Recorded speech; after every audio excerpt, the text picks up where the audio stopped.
বুধবার ভোর ৪টা রাজেন্দ্রপুর রেল স্টেশন ছেড়ে আসে ঢাকাগামী মোহনগঞ্জ এক্সপ্রেস। কথা ছিল নিরাপদ যাত্রার এই গণপরিবহনে নিশ্চিন্তে গন্তব্যে ফিরবেন সাধারণ মানুষ। কিন্তু না, বিপত্তি বাঁধল গাজীপুরের ভাওয়ালে এসে। ভাওয়াল রেল স্টেশনের কাছে জয়দেবপুর ময়মনসিংহ রেলপথে লাইনচ্যুত হয় মোহনগঞ্জ এক্সপ্রেস। এই ঘটনায় একজন যাত্রী নিহত এবং অন্তত 10 জন আহত হয়েছেন। বুধবার দিবাগত রাত 4:15টার দিকে এই ঘটনা ঘটে। এরপর থেকে ঢাকা ময়মনসিংহ রেল যোগাযোগ বন্ধ হয়ে যায়। রাতের কোনো এক সময়ে দুষ্কৃতকারীরা গ্যাস সিলিন্ডার দিয়ে 20 ফুট দৈর্ঘ্যের রেললাইন কেটে ফেলে। এতে নিয়ন্ত্রণ হারায় মোহনগঞ্জ এক্সপ্রেস। দুর্ঘটনার 4 ঘন্টা পর থেকে উদ্ধার কাজ ও রেললাইন মেরামত কাজ শুরু হয়।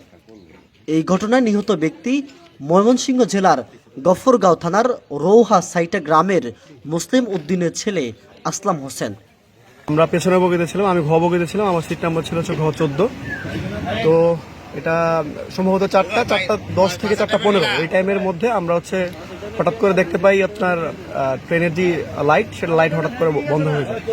তো এই মুহূর্তে তো আমরা সবাই ভিতরে, নারী পুরুষ সবাই ছিল, শিশু বাচ্চারা ছিল, সবাই আতঙ্কিত হয়ে যায়। তার কিছুক্ষণের মধ্যে আমরা জানতে পারি যে ট্রেনটি আসলে লাইনচ্যুত হয়। এছাড়াও ট্রেন দুর্ঘটনায় আহত চালক ইমদাদুল হক ও তার সহকারী মোহাম্মদ সবুজ মিয়াকে ঢাকা মেডিকেল কলেজ হাসপাতালে ভর্তি করা হয়েছে। তাদের মধ্যে ইমদাদুলের অবস্থা গুরুতর। রেলওয়ে কর্তৃপক্ষ জানায়, দুর্ঘটনায় শুধু রেললাইনের বগি ও ইঞ্জিনের ক্ষতিগ্রস্ত হয়নি, প্রায় 600 ফুট রেললাইন ক্ষতিগ্রস্ত হয়েছে। এর মধ্যে 100টি স্লিপার পুরোপুরি ব্যবহার অনুপযোগী হয়ে পড়েছে। 300 ফুট লাইনে নতুন করে পাত বসানো হচ্ছে। ঘটনার পরপরই গাজীপুরের জেলা প্রশাসক আবুল ফাতে মোহাম্মদ শফিকুল ইসলাম, শ্রীপুর উপজেলা নির্বাহী কর্মকর্তা শামীমা ইয়াসমিন, গাজীপুর জেলা পুলিশের কালিয়াকুর সার্কেলের সিনিয়র সহকারী police super Azmir Hossain, RAB 1-এর পোড়াবাড়ি ক্যাম্পের company commander major Yasir Arafat Hossain ও গাজীপুর ফায়ার সার্ভিসের উপসহকারী পরিচালক আবদুল্লাহ আল আরফিন ঘটনাস্থল পরিদর্শন করেন। সময় লাগছে আসার পরে আমরা দেখছি অনেক মানুষের হাজারি ছিল।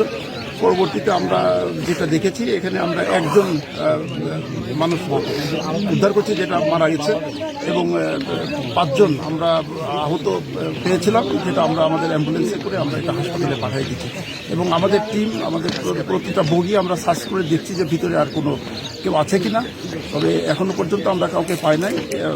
আসলে যেটা যে ট্রেনের গতিটা কম থাকার কারণে যেটা ধারণা করা হচ্ছে যে আহতর সংখ্যা আসলে অনেক কমে গেছে। না হলে কিন্তু এখানে ব্যাপক, যে আপনারা দেখছেন যে যেভাবে ট্রেনের বগিগুলা পড়ে গেছে, এটা অনেক হতাহত হতো।